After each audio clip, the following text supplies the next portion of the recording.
Welcome on in, everyone, to another edition of They Are Not From Philly podcast. I'm Adam from Wales, and I got my good buddy, my partner, Justin in Tennessee.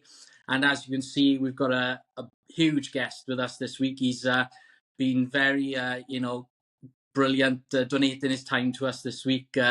We've got none other than the radio legend in Philadelphia, Angelo Cataldi. Ange, thank you so much for coming on with me and Justin. Like I said, we're big fans of WIP, and we loved the morning show when you were there. And we still both listen to WIP now.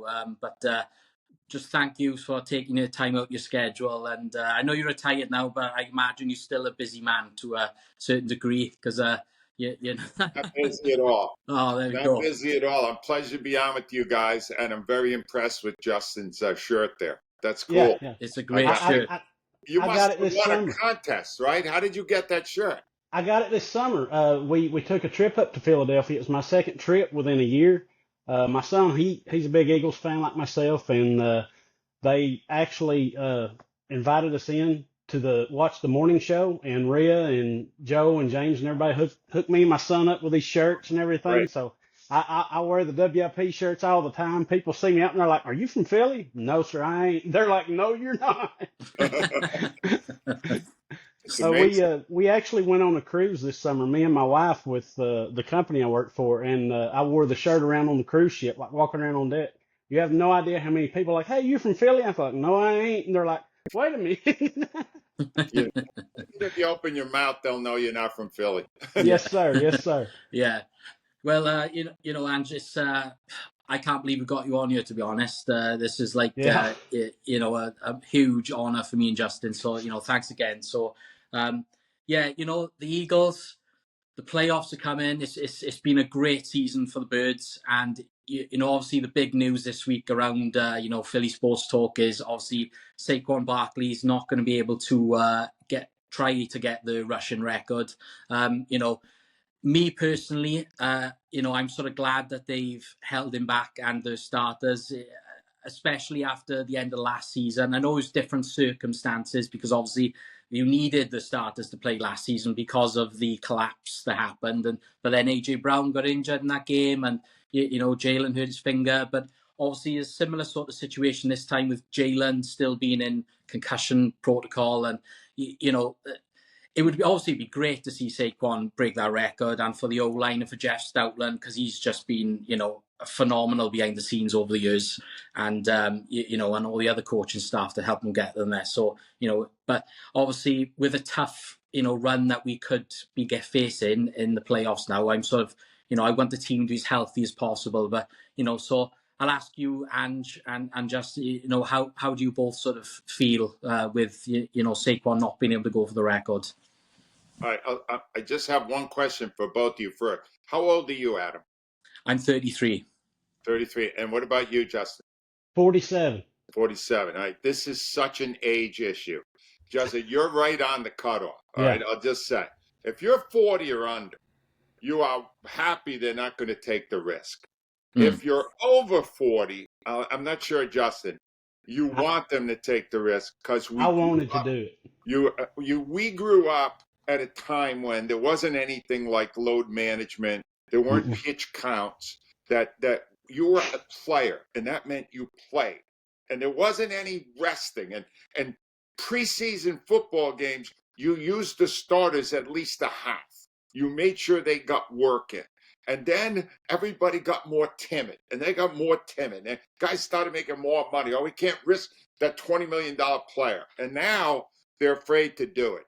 All I know is this. I was on a rehearsal for the Jason Kelce late night show earlier this week. And cool. Jason was there. Todd Herriman's former Eagles lineman was there. Ike Reese, WIP personality, former linebacker in the Eagles, was there. And we all agreed you got to play him. We all are well over 40. So I just got to, Justin, play him, don't play him. Play him. I wanted to play him just because Eric Dickerson's a bit of an asshole, in my opinion. The way he's been about it, I said play him. Yeah. That's part of it, too. I agree with you. But to me, why can't you have both? I don't know. Yeah, there is a calculated risk. there's a risk in practice. There's a risk when you go on a football field. To me, this record, Jason Kelsey said something to me during this conversation we had that was like very, very impactful. He said, of all the records in football, for an offensive line to have the runner who had the most yards running in a single season would be the ultimate record for an offensive line. And you have it right there. The day he played, I'm pretty positive he would get it. And you're just saying, no, I'm going to let fear determine my decision.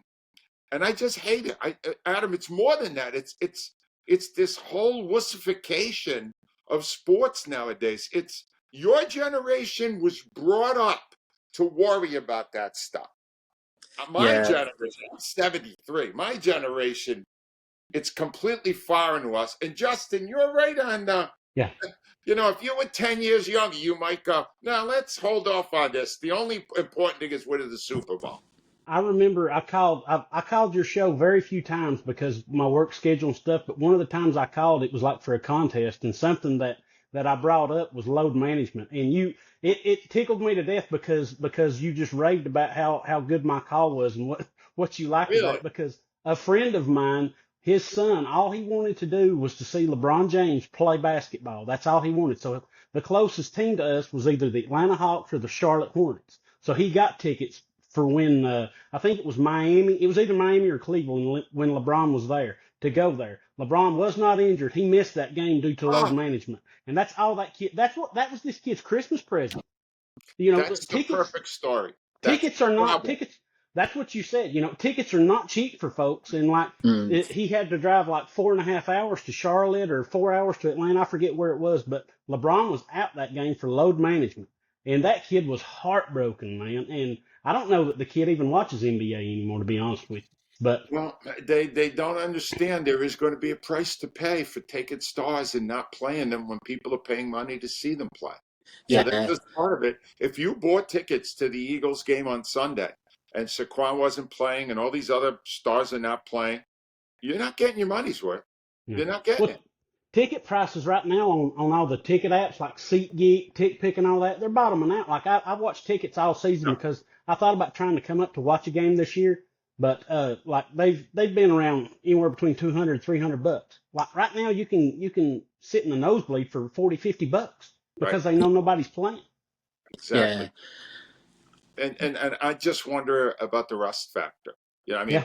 What I'm concerned about, if you're really in the camp that don't play them, we need them whole and ready for the playoff game. Yeah, it is. Come out and don't do anything in the first quarter the way they did most of the games this year. Yeah. No, I can see like both sides of the argument. Like for me, if I wanted to fly out to Philadelphia, it would cost me an arm and a leg to get out to Philly and then to go watch it.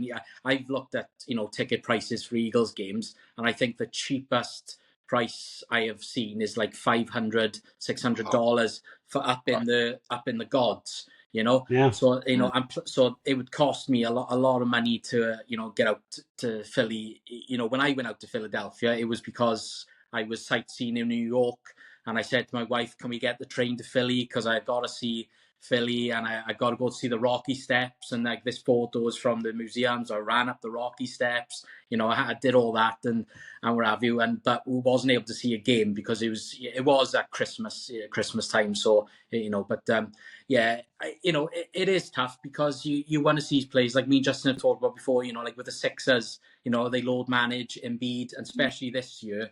With all his issues with his knee and now the face, and I would be devastated if I flew out to Philly and I didn't get to see Jalen Hurts and AJ Brown and Saquon.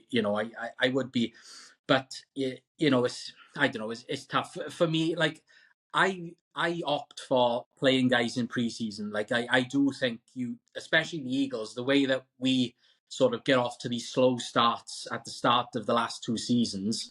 I think, if we don't win the Super Bowl this year, then next season they should definitely think about playing the starters more.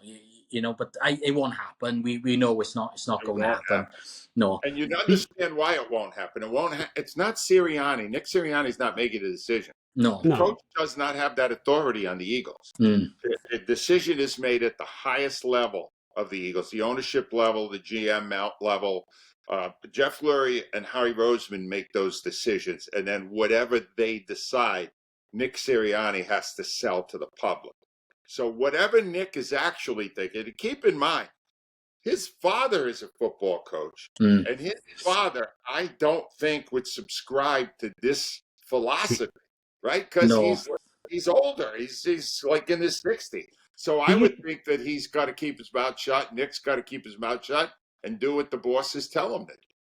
Do you think like how we got Vic Fangio this year, and we've wanted him for years. We've danced around Fangio for years, and if Jonathan Gannon hadn't screwed us with Arizona, we would have gotten him that year. But they played a lot of the defensive players, right?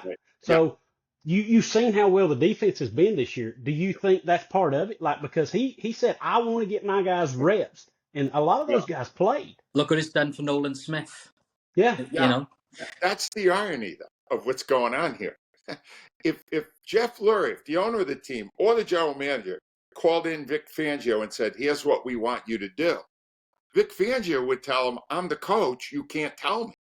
Vic Fangio has more power over the defense than Nick Sirianni, the head coach, does over the whole team. Because Vic Fangio is not afraid. He's old school. He's not afraid to tell the bosses to stay upstairs and let me do what you hired me to do. And that's why Vic Fangio is maybe the hero of this story. One of the heroes. Howie's one of the heroes because he brought in some great players this year. Had a great draft. Saquon Barkley made a Bourne. Bourne is amazing. Howie had a great year. Fangio took that talent, wiped away all that horror of how last season ended, and put a great defense on, top 2 or 3 in the whole league, and led them to where they are today. Fangio, what happened with the defense was a product of Fangio. What's happening in the team is more a product of the ownership. They will make the ultimate decisions, but Fangio won't let them touch his defense. And that's great. And hopefully Kellen Moore's doing the same thing on offense. So because the owner thinks, because he's a billionaire, he thinks he knows football. Because he's owned the team for 30 years, he thinks he knows football. I don't think he does. I think the people he hired does, and he's got to let him do the job. And if he does, they got a chance. Yeah. So can I ask you, Angelo, like, obviously you haven't been a sort of a big fan of Nick Sirianni, the last couple of seasons. And, obviously this year now, the debate is that he's completely become a CEO type of head coach, because obviously they brought in Kellen Moore, and you've got Vic Fangio on the defense, and it doesn't seem like Nick is calling plays or has much influence. We don't know how much influence he sort of has on the offense. So you've seen, like in your book, you said you've seen a lot of coaches come and go over your time. How do you sort of what's your view on Nick Sirianni now? Because obviously he's coming towards the end of the season. He's taken them to another playoffs. Obviously he's got he's got the players in his team, and Howie as his general manager. But what's your view on Nick Sirianni now? Has it changed at all, or do you sort of still feel the same? Adam, here's the thing. All right, I do have a level of expertise in this because I was at WIP, and most of the years I was there, WIP was the flagship for the Philadelphia Eagles. Part of the deal was the coach had to come on our show the day after every game. So I got to talk to all the coaches from from Ray Rhodes, Andy Reid, all the years he was there, and all the guys that followed him, including Doug Peters, who was my favorite. Because I love Doug. Nick Sirianni, if you talk to him every week, for 3 years, the way I did, it will come to you eventually that there's not a lot going on there. That he is not a brilliant guy. He's just a guy that mostly, he took the job, and within a month he realized he wasn't good at calling plays. So he handed that off to Shane Steichen. the more you talk to him, you go, I know his record is sensational. It's top 5 all time. Yeah, He's not that smart. I mean, I've talked to enough people and know when you're dealing with a smart person. But he never impressed me. Doug Peterson impressed me. There's Doug Peterson. He would do something no coach did or manager, because we got to talk to all the managers too. He would admit the day after a game when he made a mistake. He would come out and go, we should not have punted there. Yeah. Should have gone for it in 4th down. And he made so many bold decisions in 2017 that got them the Super Bowl. I mean, how many guys were going for 4th down the way he was that year? Yeah, he started a trend.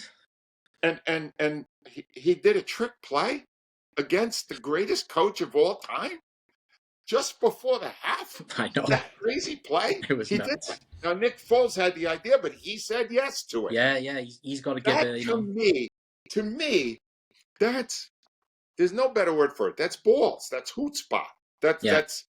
He's got the guts to do what's right, even if it's going to open him up to criticism. Sirianni will never do that.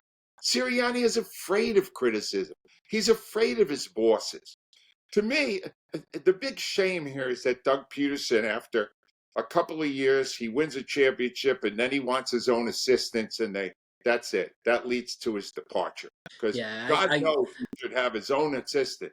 And he's the only coach that ever won a Super Bowl. Yeah. Why do people, help me with this guy, why do people think more highly of Andy Reid, who was here 14 years and never won a Super Bowl, than Doug Peterson, who was here 5 years and won one? To me, Peterson is a bigger hero in that town than Reid. Yeah. Reid did good things when he went to KC, thanks to Mahomes, but he didn't do them for us. Why do people like Reid so much? Do you guys love Andy Reid? I like him, but I mean, he was like, from afar, he was the coach where my fandom really grew, because, I mean, I was an Eagles fan when Randall was a player, but it was hard for me. I became an Eagles fan because of Reggie White and him being from Tennessee and everything else. And I became an Eagles fan because my favorite color is green. I wanted to be different than everybody. I had friends and family that were Dallas and Washington fans, 49ers, Bronco fans, because we didn't have Tennessee Titans when I was a kid. But I always wanted to be different, and I was like, I seen my cousin showed me highlights, and he's like, this guy played for Tennessee. This guy right here, Reggie White. And he said, this guy right here is the greatest athlete playing football right now, and that was Randall Cunningham. And I'm like, I'm sold. True. And that's how I became an Eagles fan. So, I mean, yeah, there will always be a special place in my heart for Andy, because that's when I was able to really start watching it more and stuff like that. But I do hold Doug in higher regard because he's the one that helped me celebrate a Super Bowl. Yeah. Those are the facts. I always felt bad for Doug because I thought, after the 2020 season, when pear-shaped, I've always wondered what a full season of Doug and Jalen in an offense together would have looked like. It would have been interesting. I think after, 2020, they should have given Doug the benefit of the doubt, at least, for one more year, just to see if he could do something with Jalen.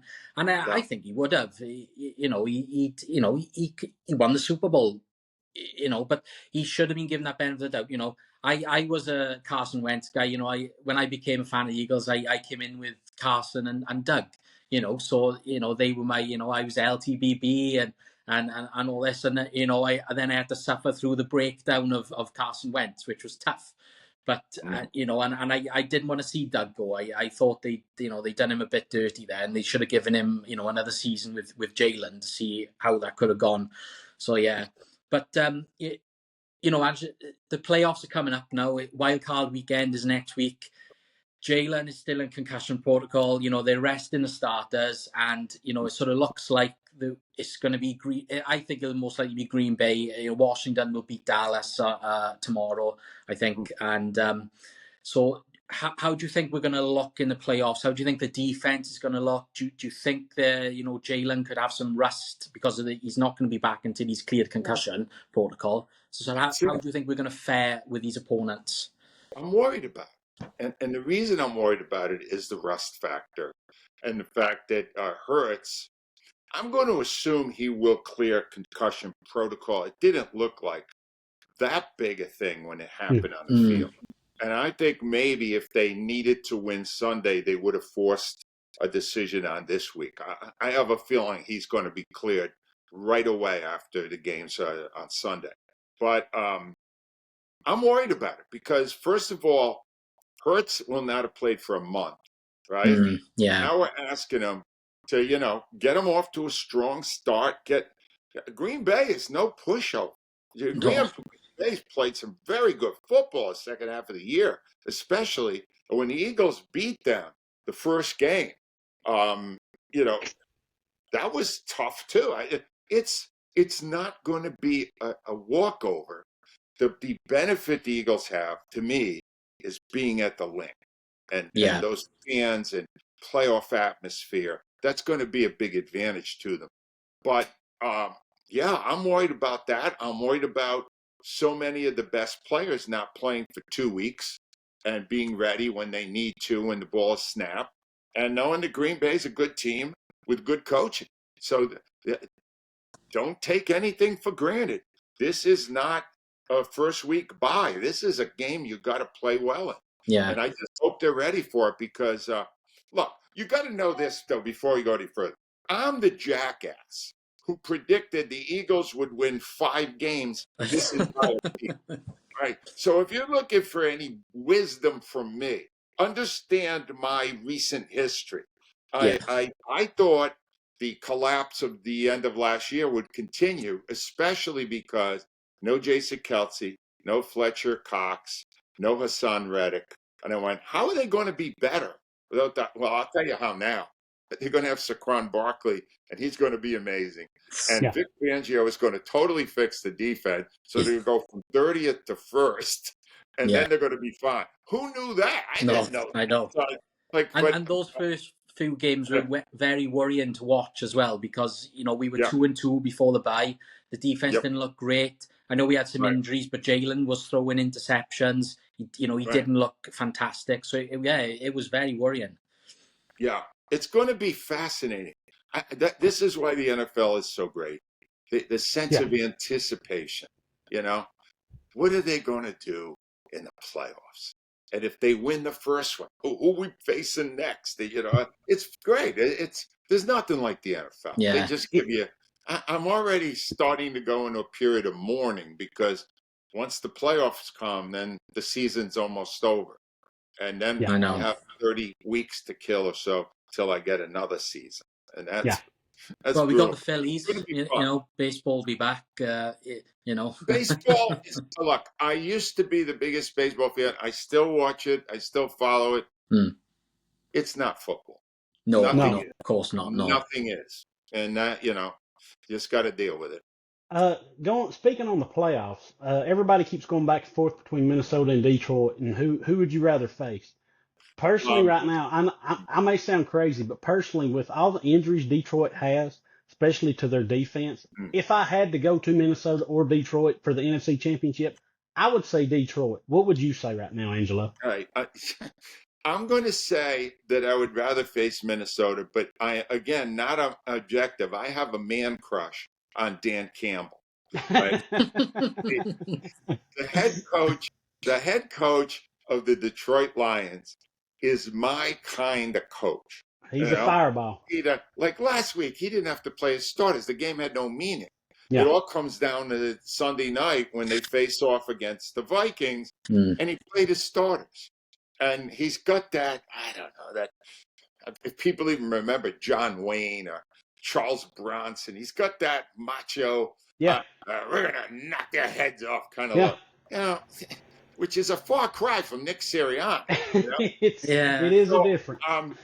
So I think the real matchup is Eagles-Lions based on the fact that they have been the best 2 teams in the NFC all year until the Vikings had this run at the end.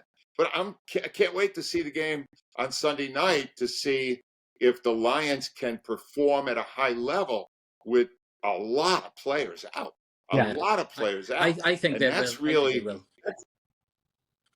The thing is, either one is going to be tough. But you know what? The Eagles will definitely be favored in every game, including the NFC Championship, if they get to it. I think they'll still be favored, even though it would be in Detroit. or I guess in Minnesota, I still think the Eagles would be favored in the game. And then if they got to the big game, then it'd be either KC or Baltimore probably.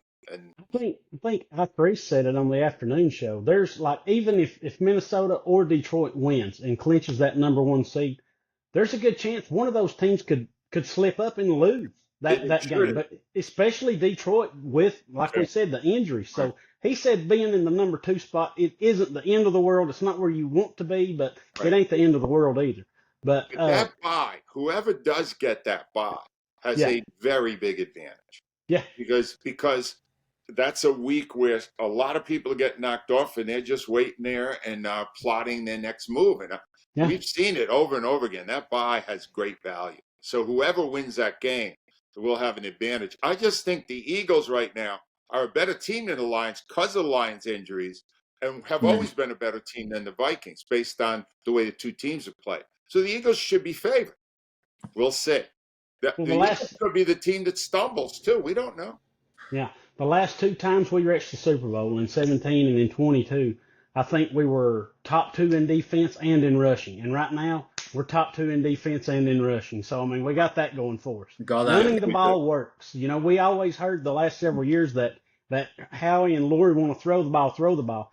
Yep. The last two times we've been to the Super Bowl, we've ran the ball. I believe that's what works right now. I think the running game's coming back in the NFL too, especially like when you look at what we've done with Saquon, a resurgence from Derrick Henry, what Detroit's doing with their two-headed monster in Montgomery and Gibbs. You know, running the ball is going to make a bit of a comeback, I think, here in the next few years. Did either of you see the Arizona State game the other day? The running back in that game, he was a monster. My God, he was. Would you like to see that kid in Philadelphia, Angelo? Do you not think that the city of Philadelphia would not fall in love with Cam Scatterbo? Like, that kid is just that kid. I watched. He's a beast. He was awesome. Wow, that kid. Wow. That kid is he can do it in a lot of different areas. Yeah, I agree with you. He would be a folk hero in Philadelphia, but he's a running back, right? We kind of have that. We have that position fairly well covered right now. Yeah. Since he would have won the all-time single-season rushing record, if the Eagles didn't prevent him. Yeah. What I wanted to ask you, Andrew, was myself, I listen a lot to your TV podcast. With Rhea. Thank you. Yes, it's called the TV show, and it's available. And it's three people. Well, me and Rhea, we are just TV fans, and then Jay Black is our host, and he is a TV writer. Yeah, and we have so much fun with it. Yeah, because I spend a lot of time in front of the TV now. Yeah. More than ever. Well, as you can see, Justin's got a big Blu-ray collection. I'm a huge movie guy. He's a huge movie enthusiast, and I'm sure he likes TV as well.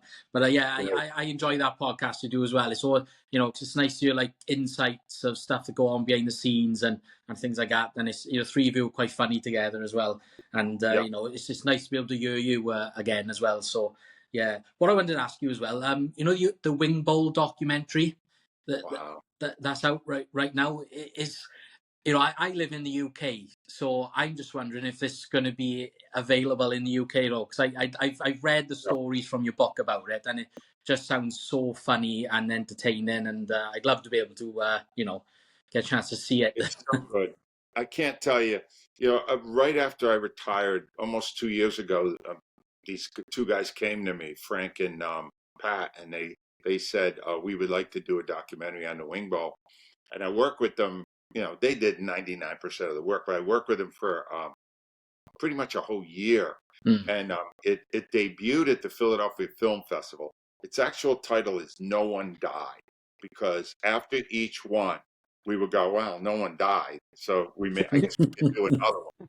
Right? There was this event where 20,000 people come out 6 o'clock in the morning on a Friday morning before the Super Bowl, and we would bring in 20 really big fat guys, and they would eat chicken wings in an arena with 20 other people. It was you had to see it, and they did the documentary on it because we did it for 26 years, and it is absolutely incredibly great how they did, and they did it without the cooperation of the radio station. Wow. WIP, when we ended the wing ball a few years ago, WIP said, all right, that's enough. It's politically incorrect. We don't. And they kind of ducked away from the memories of it. This just embraces them. And, I was ambivalent the last few years because it did get a little tawdry, and there were a lot of people, girls running around with no clothes on and a lot of wild stuff.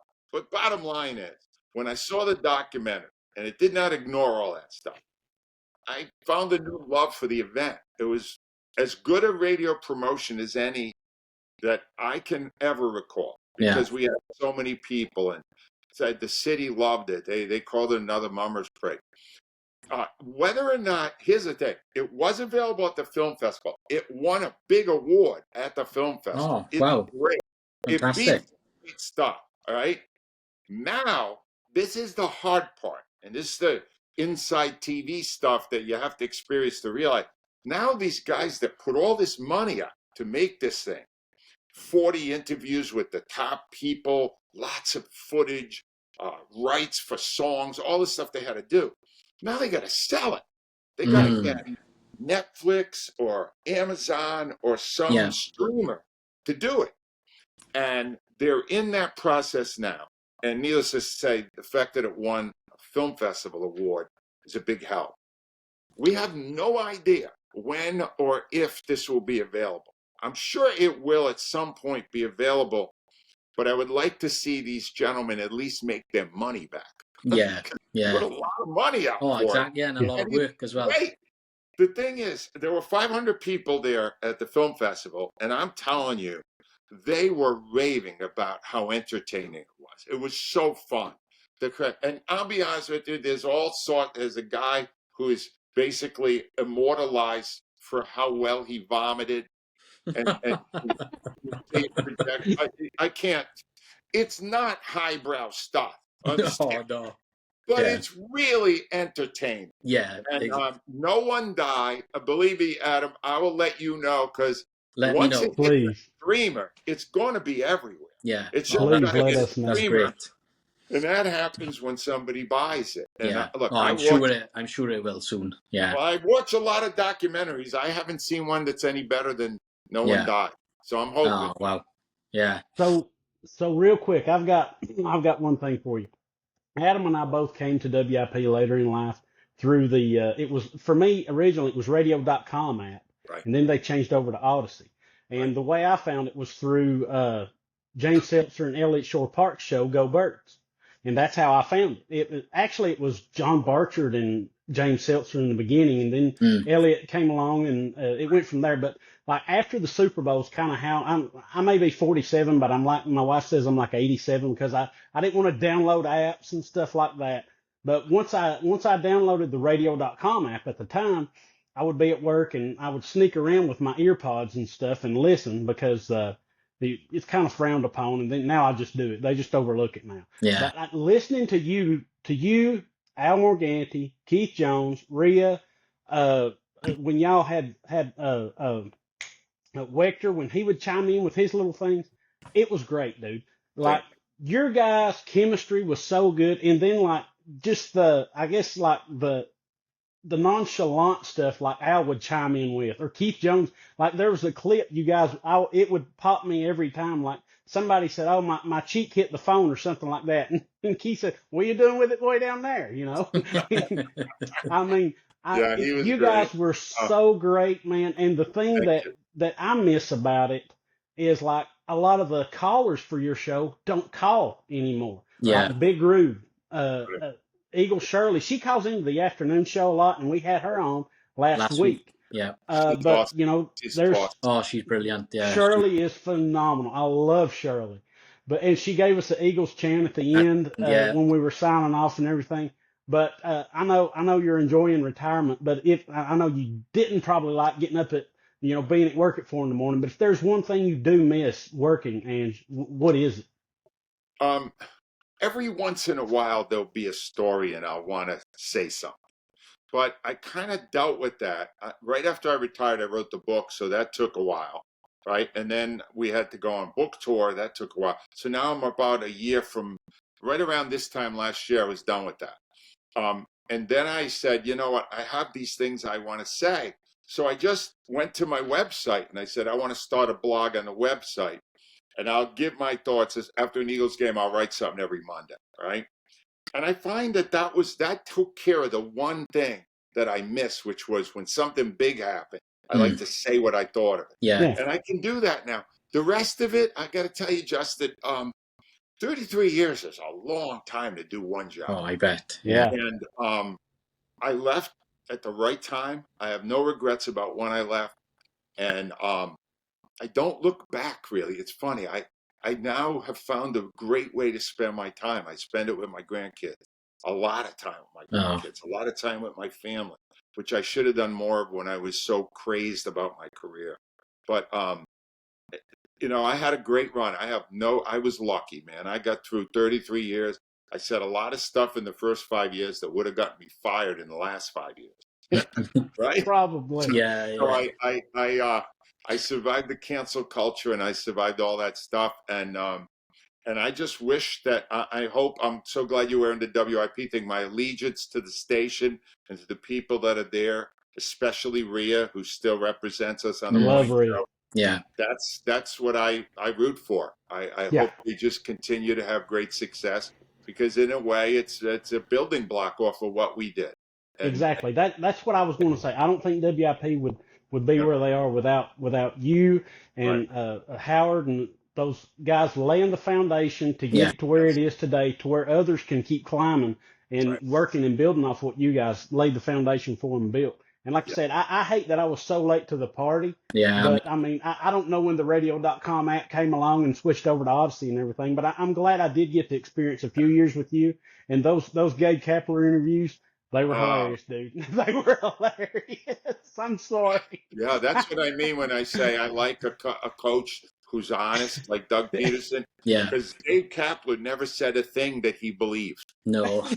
All Gabe Kapler said, much like Sirianni, as the words are coming out, he's listening to how they're going to sound in the locker room and whether he's going to alienate any players. And that's not the Philadelphia style, at least not the way I did it. Yeah. Well, I told Jack one time, and I think he popped, and I think they all three popped. It was when John Marks was still there. I said, I can't trust any man who puts ice cream in his mouth, walls it around, and spits it out. If you're going to spit out perfectly good ice cream, there's something wrong with you somewhere. No, that's one of many of Gabe's quirks. Oh, God.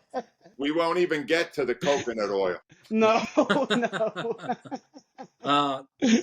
Ange, thanks for coming on with us again. It's been like for me, I discovered WIP through the Apple podcasts because you can't get Odyssey in Britain, and I was a mailman, a postman for 8 years. I've changed my job now, but when I was having a hard day with out in the cold or in the heat of the summer and a rain coming down on me, I'd have my earpods in and I'd have your show, the morning show, and just hear, if it was a bad Eagles loss, hearing your, opening statement in the morning would make me feel a lot better. Just hearing someone representing the fans and how they felt, and obviously all the parts that, Carmen calling in, ripping you, and Joe Conklin was just fantastic, and Rhea and all the team. You got me through a lot of like hard times, and like. You've done it for a lot of people in Philadelphia, and I'm sure around the world as well. So, thank you. Thanks again.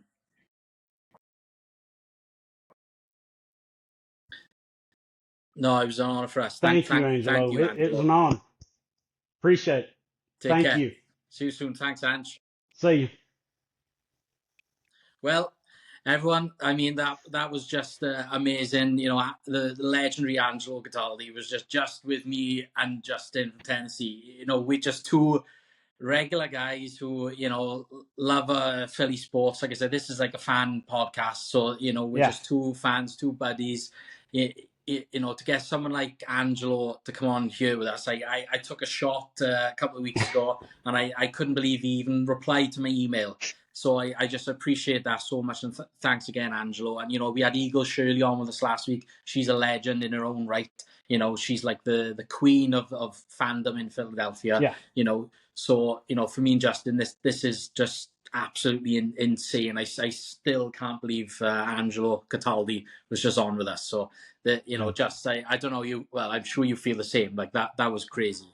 It was an honor and a privilege, man. It just it tickled me to death, and it just tickles me that much more. That you've asked me to go along on this ride with you, man. To be able to, I've heard Shirley over the years, and like I said, got to listen to Angelo, from basically 2018 till he retired. Yeah. It was an honor because, like I said, if not for him and guys like Howard, whatever may be going on with his personal life, whatnot, but they helped build WIP to what it is today. And it's just an honor to be able to. I mean, this guy's a sports radio legend, Angelo Cataldi. He is. Yeah. And to be able to have him on here with us and to, just, I guess, to express gratitude and appreciation. We didn't get to listen to him for 33 years like a lot of folks did. I know. You know what I'm saying? It was just a few years for me and you. Yeah. So, I mean, it was just awesome, and I can't thank him enough for it. Yeah, that was I'm on like a high. I am. That was just insane. Absolutely incredible. So, well, I mean, to initially when he came on, he said, "So what kind of timeline you guys looking at?" And we were like, "Hey, whatever you can give us." He said, "Maybe we'll look at 20 minutes or so." He's giving us 40 minutes, man. Yeah. So he went 20 minutes over. Yeah. Over, and somebody like that, you can't thank him enough, and just wanting to help guys like us, and it's just great. It was. And speaking of guests, Adam, you've told me, and I've had some folks reach out to me about people wanting to come on. We've talked. We're going to reach out to a couple of, I guess, radio callers and some other fans not from Philly that have reached out to us that are wanting to be on. We're probably going to here in a week or so maybe have some other folks on and try to reach out to maybe some other radio personalities eventually here. Why not? Use some connections there. Yeah, we definitely. For me, even after the season's over, like whether we win a Super Bowl, hope and pray that's what happens. We can have some folks on to help celebrate, or just like what we done with Angelo, like picked his brain about the past and stuff like that. If we could have other folks on, be like, what do you love about the job? What do you look forward to? Because, like I said, on the morning show, those guys go in there. The show starts at 6, but they're in there at 4:30. So that means they're getting up at 3, something like that. So, I mean, that's a tough job, man. It's getting tough, up that early and going in, and especially probably after an Eagles loss or the daggone Phillies collapse from the World Series and NLCS and stuff like that. Yeah. But I look forward to it, man. I'm having a blast. I knew I'd have fun because I don't get to talk Eagles a lot with folks other than same for me. Text. Yeah, and like I said, I'm old school. I don't mind texting, but I like having the personal touch of talking to somebody as well. So it helps me express. And same with you. You've been over in Wales.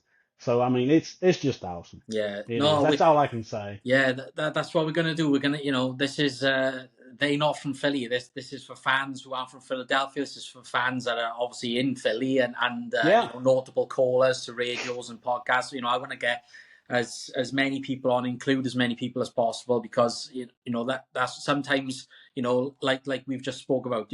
Sometimes as a fan you don't feel like you have a voice to sort of speak and to get your maybe you don't get enough time on a radio call or whatever you're trying to do. So we're definitely going to be get more guests in the next few weeks. I want to get Corey on from Columbus. We Gary. Get Eric, we get Drew on. I want to get Drew. Gary in Scotland. Gary in Scotland. Yeah, I'm trying my hardest to get Gary to come on. He's a bit hesitant, but I think I'll get Gary on soon. I want to find a way to get Marissa in Tokyo. Yes. We'll try and do maybe get an Instagram live thing set up maybe 1 week before game, and so there's going to be loads of exciting things coming. We're going to have some great guests on, some great fans. Rios, from North Philly. Yoshi. I get Rios, Yoshi. anybody who would want to come on and talk Philadelphia Yeah. sports, Eagles Yeah. football, like I said, I've told y'all 100 times I'm not a big NBA guy. I'm sorry. So if y'all are coming to me for NBA, I apologize. That ain't going to work. But I'm a huge. I love baseball. I love football. But like anybody who follows Adam or myself on Instagram or Twitter, shoot us a text. I'll shoot it back to Adam. Yeah. We'll go back and forth if we got to. Shoot us a DM and we'll set it up, because it's like he said, this is for the fans and by the fans. Yeah. And it's just a good way for people to communicate, because unlike Adam, I do get to call into WIP 2-3 times a week, and it's tough for him, but I get like 2 to 3 minutes roughly. And sometimes I don't get that much. And I'm not complaining. I'm grateful for the time that I do get to voice my frustrations and stuff like that. But this is just a platform for us. We can talk about an upcoming game. We can talk about a past week's loss. And like I said, hope to God and pray we get to talk about a Super Bowl victory. So, I mean, like I said, that's what we're shooting for, guys. Yeah, exactly. That's what it's all about. And, like we had OG Wade on with us a few weeks ago. I forgot about OG. I did. OG was great. He's the biggest Hurts advocate out there, and so we're having a great time. We're having lots of fun, and if you're like Justin just said, if you're a fan, shoot us a message. We'll get you on, because everyone is welcome to come on here. That's why I wanted to set this thing up in the first place. It was just for everyone to have a voice, get their opinion out there, no matter how frustrated or, hopefully happy that you are with, good things that have happened to our sports teams. So, yeah, that's what it's all about. So we got some exciting new things, coming up. The season may be coming to an end, but we ramping up for the playoffs. So we're going to, get some good people on in the next few weeks. And hopefully this playoff run, like Justin said, goes as far as absolutely possible. Pray to the football gods, as Greece likes to say.